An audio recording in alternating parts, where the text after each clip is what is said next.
This news is brought to you by Bhushan Jewellers, Solan. सोमवार को Subathu PHC में 18 से 44 साल के लोगों को वैक्सीन लगाई गई। इस दौरान टीकाकरण में युवाओं में काफी जोश देखने को मिला। सोमवार सुबह से ही पीएचसी में टीकाकरण के लिए दूर दराज के क्षेत्रों से युवाओं का आना शुरू हो गया था। इस दौरान सुबाथू, सोलन, नालागढ़, बद्दी व जुब्बरहट्टी सहित अन्य क्षेत्रों के लोगों ने वैक्सीन जरूर लगवाई। हमने पिछले दिनों भी, जैसे आज यहाँ वैक्सीनेशन है पीएचसी सुबाथू में, पिछले दिनों में भी इस मुद्दे को उठाया था कि यहाँ पे जो ये वैक्सीनेशन का सिस्टम है, सरकार से हमारा निवेदन रहेगा कि इस सिस्टम को चेंज करे। क्योंकि आज भी हमने जब यहाँ पे आके देखा 31 मई को, तो यहाँ पे कोई बद्दी से आया हुआ, कोई नालागढ़ से, कोई जुब्बरहट्टी से, सारे परेशान है। जब हमने उनसे पूछा कि अगर आपको अपने ही क्षेत्र में इंजेक्शन लग जाते वो सही होता कि आप इधर आए स्लॉट बुक करके कि वो सही है, तो उनमें से कईयों ने कहा कि भैया अगर हमने क्यों आना था इतनी दूर चल के अपना टाइम वो करके, अगर जो हमें वहीं पे ये सुविधा मिल जाती तो हम बेटर फील करते। अब आप ये देखिए, कुछ एक ने ये बताया कि सिर्फ 30 सेकंड में ये स्लॉट बुक हो गया। सारे स्लॉट जो सुबाथू का केंद्र था सारा बुक हो गया। अभी हमारे यहाँ पे जैसे एक बुजुर्ग आए हुए थे, उन्होंने भी ये बताया कि मैं अपने बच्चे के साथ आया हूँ दूर से, अगर उनको वहीं ये सुविधा मिल जाती, मान लिया कि वैक्सीन कम है गवर्नमेंट के पास, मगर उसका अल्टरनेटिव ये तो नहीं है कि उनको उरे परे भेजा जाए। अब जैसे यहाँ हमारे स्पाटू में एससी समुदाय के लोग हैं जो बेचारों का ना गाड़ी है ना साधन है। जिनके पास साधन है वो तो कहीं पे भी जाके लगवा लेंगे, जिनके पास साधन नहीं है वो क्या करेंगे। और 80 से 90% लोगों को मोबाइल चलाना नहीं आता, ना ये ऑनलाइन सिस्टम समझ आता है। तो मेरी दरख्वास्त रहेगी हमारे मुख्यमंत्री जी से कि अतिशीघ्र इस विषय को गंभीरता को देखते हुए कोई ना कोई उचित निर्णय लिया जाए। मेरा नाम आदित्य शर्मा है, मैं बद्दी का रहने वाला हूँ।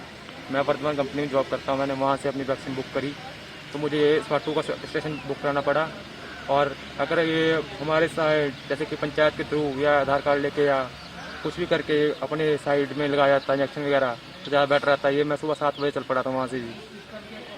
और जैसे कि अपनी उपचार संस्थान में या डॉक्टर की सहायता से वहाँ इंजेक्शन हो जाता तो ज़्यादा बेटर था जी। आज वैक्सीनेशन के लिए हम पीएचसी सुबाथू आए हैं। मैं सोलन से हूँ। मेरा नाम डॉक्टर चंद्रेश्वर शर्मा है।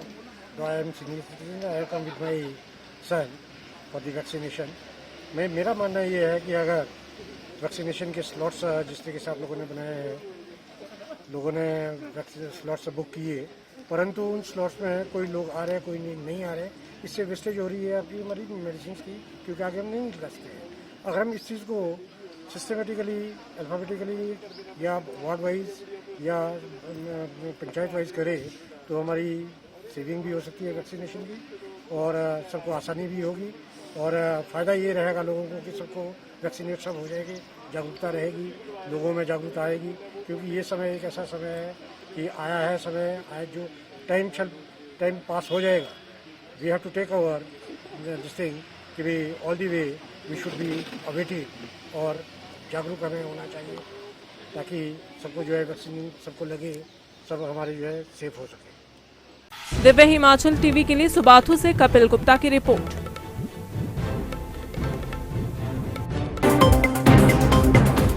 पारंपरिक व आधुनिक आभूषणों को लेकर प्रदेश में ब्रांड बन चुका भूषण ज्वेलर्स सोलन अपने ग्राहकों के लिए विस्तृत रेंज उपलब्ध करवा रहा है। भूषण समूह लगातार 50 वर्षों से विभिन्न क्षेत्रों में अपनी सेवाएं दे रहा है और मात्र 5 वर्षों में ही आभूषणों की दुनिया में अपनी पहचान कायम कर चुका यह शोरूम अपने बेहतरीन डिजाइन के लिए ग्राहकों की पहली पसंद बन गया है। आभूषण चाहे सोने के हो या फिर हीरे व चांदी के, इनके डिजाइन का कोई सानी नहीं है। वैरायटी, विश्वसनीयता और ग्राहकों की उम्मीदों पर खरा उतरने का संकल्प लिए यह ब्रांड निरंतर सफलता के नए आयाम स्थापित कर रहा है। भूषण ज्वेलर्स के एमडी विनय गुप्ता का कहना है कि न्यू वैरायटी, न्यूनतम मेकिंग चार्जेस, ढेरों उपहार व शोरूम में अपनेपन का एहसास हमें अन्य ब्रांड से जुदा करता है। इसी वजह से आज हम ग्राहकों के दिलों पर राज कर रहे हैं। तो अगर आप भी आभूषण खरीदना चाहते हैं तो चले आइए आज ही भूषण ज्वेलर्स सोलन।